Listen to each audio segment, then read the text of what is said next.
रात के 11 बज रहे थे। हवा में एक अजीब सी खामोशी थी जो अक्सर तूफान से पहले होती है। पुराने जर्जर हो चुके बस डिपो में बस एक ही बस बची थी, जिसके इंजन की धीमी बेजान घुर घुर की आवाज पूरे सुनसान कंपाउंड में गूंज रही थी। उसका नंबर था HR457896। लेकिन जो लोग इस रूट पर अक्सर सफर करते थे वो सब उसे पुरानी बेटी के नाम से जानते थे, और उसकी इस पुरानी बेटी को आज रात की आखिरी सवारी पर ले जाने वाला था राघव, 45 साल का, जिसके माथे पर सालों के अनुभव की गहरी लकीरें खिंची थीं और आंखों के कोनों में 20 साल के हाईवे के सफर की थकान और गहरी समझ साफ झलकती थी। उसके चेहरे पर एक ऐसी शांति थी जो बताती थी कि उसने दुनिया की हर मुश्किल को करीब से देखा और झेला है। उसने अपनी स्टील की बोतल से गर्म कड़क चाय का आखिरी घूंट लिया। गर्म चाय उसके गले से उतरती हुई एक सुकून दे रही थी, जैसे कोई योद्धा युद्ध पर जाने से पहले अपनी अंतिम तैयारी कर रहा हो। उसके ठीक पीछे कंडक्टर श्यामलाल अपना पुराना घिसा हुआ चमड़े का बैग लिए बस की तरफ आ रहा था। श्यामलाल, जिसका पेट उसकी हर बात से पहले आगे आ जाता था, आज भी हमेशा की तरह हंसी मजाक के मूड में था। अरे राघव भाई, आज तो हम दोनों और अपनी ये पुरानी बेटी बिल्कुल अकेलापन झेलने वाले हैं। लगता है लोगों को पता चल गया है कि आज की रात कुछ खास है। श्यामलाल ने फ्रंट सीट पर बैठते हुए कहा और अपना भारी भरकम बैग बगल में रखा। उसकी आवाज में एक अजीब सी खुशी थी, जैसे वो इस सन्नाटे का मजा ले रहा हो। राघव ने स्टीयरिंग व्हील को पकड़ा। उसकी उंगलियां उसकी खुरदुरी सतह को महसूस कर रही थीं, जैसे कोई अपने पुराने दोस्त को छू रहा हो। हाँ श्यामलाल, आज हवा में भी कुछ अलग है। अगस्त की रात है, लेकिन जैसे दिसंबर की ठंडी हवा चल रही हो। और यह अंधेरा, आज का अंधेरा कुछ ज्यादा ही गहरा लग रहा है, जैसे कोई हमसे कुछ छिपा रहा हो या हमें निगलने के लिए बैठा हो। उसकी आवाज में हल्की सी बेचैनी थी, जिसे श्यामलाल ने तुरंत महसूस कर लिया। तभी यात्रियों के आने का सिलसिला शुरू हुआ। सबसे पहले आई एक दुबली पतली लड़की, 21-22 साल की। उसने एक हल्की नीली हुडी पहनी थी, जीन्स और एक बड़ा सा बैकपैक उसके कंधे पर लटका हुआ था। उसका नाम मीरा था और वो अपने कॉलेज हॉस्टल वापस जा रही थी। उसके चेहरे पर एक थकावट थी, लेकिन उसकी आंखों में एक अजीब सी चिंगारी थी जो एक साथ डर और हिम्मत दोनों बयां कर रही थी। उसने बस के अंदर एक तेजी से निगाह डाली, सबसे पीछे तक देखा, फिर सामने वाली सीट के पास आकर बैठ गई। उसने तुरंत अपने हेडफोन्स लगाए और अपनी दुनिया में खोने की कोशिश की, जैसे वो इस माहौल से खुद को अलग कर रही हो। उसके बाद आए एक बूढ़े दादा दादी। उनकी चाल बहुत धीमी थी। दादाजी ने दादी जी की कोहनी पकड़ रखी थी, जैसे वो उन्हें सहारा दे रहे हों। उनके हाथों में एक छोटा सा झोला था, जिसमें शायद उनकी दवाइयां या कोई हल्का फुल्का नाश्ता था।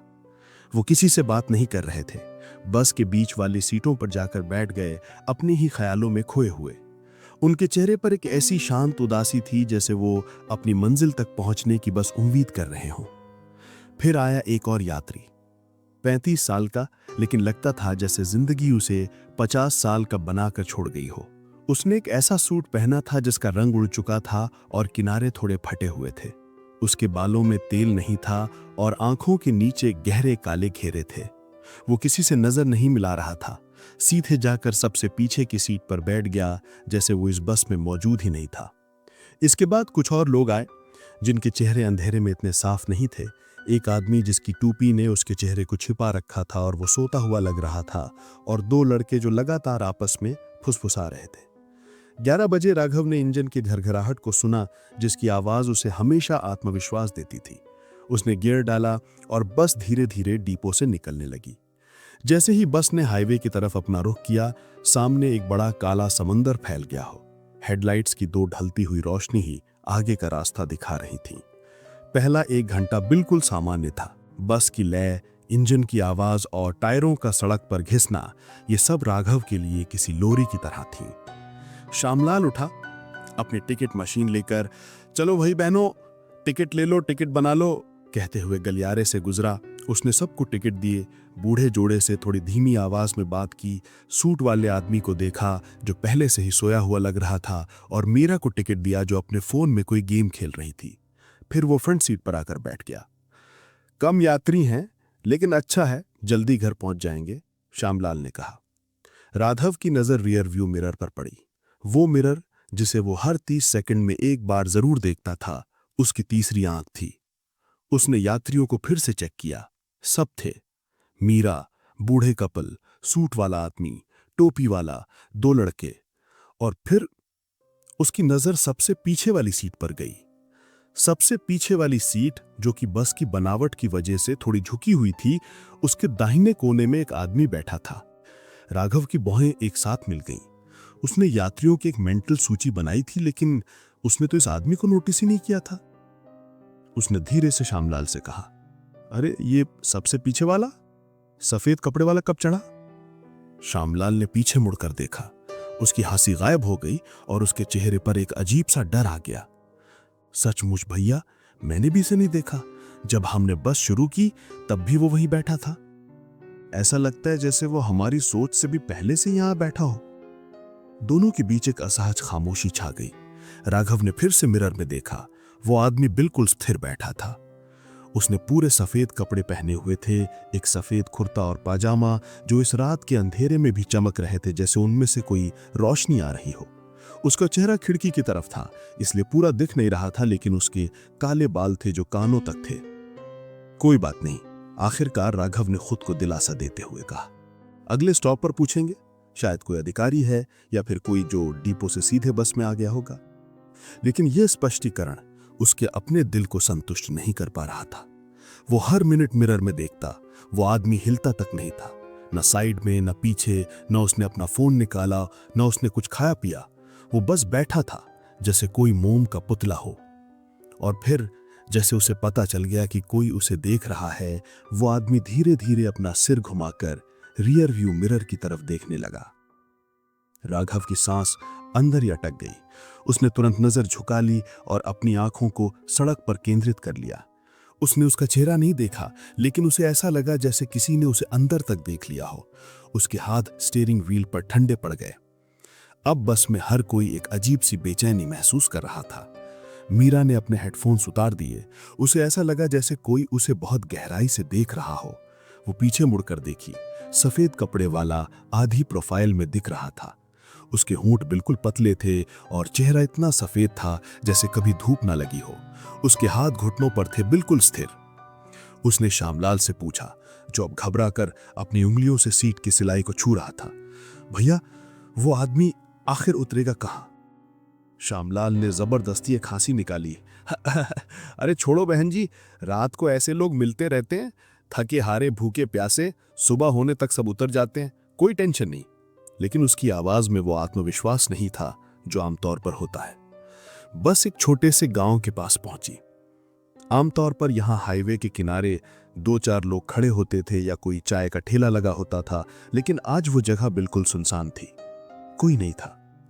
सिर्फ एक लैंप पोस्ट था जिसकी बत्ती बार बार जल बुझ रही थी, जैसे कोई उसे ऑन ऑफ कर रहा हो। और फिर सड़क के बीच में एक काला कुत्ता खड़ा था। राघव ने तुरंत ब्रेक मारी। हट रे, निकल यहां से। और उसने हॉर्न बजाया, लेकिन कुत्ता हिला तक नहीं। वो बस के सामने से 10 फीट दूर खड़ा था और सीधे हेडलाइट्स में देख रहा था। उसकी आंखें रोशनी में लाल दिख रही थीं और वो सीधे ड्राइवर की सीट की तरफ देख रहा था। फिर उसकी नजर धीरे धीरे हटी और सबसे पीछे वाली खिड़की की तरफ गई।